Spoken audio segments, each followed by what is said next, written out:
La seule possibilité pour pouvoir porter un projet industriel, c'est qu'on puisse le mettre dans les mains des salariés.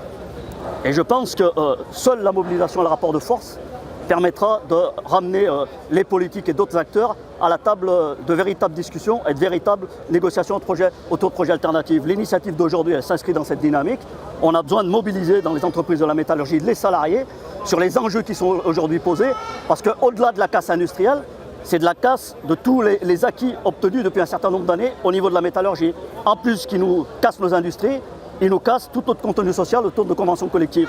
Donc on voit bien que dans la période, on a besoin de créer les conditions et de mettre dans les mains des salariés le projet CGT pour qu'ils se l'accaparent et qu'on transforme ce mécontentement qui est légitime et qui tous les jours éclate dans un nombre important de boîtes de la métallurgie en une véritable mobilisation, en un véritable rapport de force pour peser sur les choix et créer les conditions pour que l'industrie continue à se développer sur le territoire national. Mais ce qui compte aujourd'hui, c'est la compétitivité. Et les entreprises françaises et les sociétés, les usines ne sont pas compétitives. Je vous prends en défaut par rapport à ça. J'étais aux 20 ans des 32 heures de l'entreprise Restrock lundi à Vénissieux. Des 32 heures. Hein. Sur la question de la réduction du temps de travail, une usine de la métallurgie, il y a 20 ans, a signé un accord. C'est la boîte aujourd'hui nationalement la plus productive, dit par le directeur de l'entreprise. Alors il faut qu'ils arrêtent de nous dire que l'industrie en France n'est plus productive.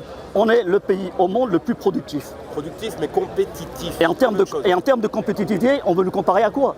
Parce que le même discours qu'on tient ici, j'étais pas si longtemps que ça en Afrique du Sud, on leur dit vous n'êtes pas aussi compétitifs. Les Chinois sont mieux compétitifs que vous.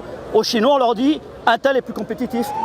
Aujourd'hui, on se retrouve dans un contexte où il y a Ford, il y a Ascoval encore dans le nord de la France, mais il y a aussi Delphi qui est menacé, les fonderies du Poitou sont menacées d'un plan de licenciement.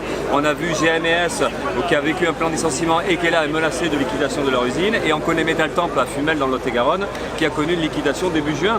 Donc c'est des fermetures d'usines et quand ce n'est pas des fermetures d'usines, c'est des remises en cause assez graves des conditions salariales ou des conditions d'emploi.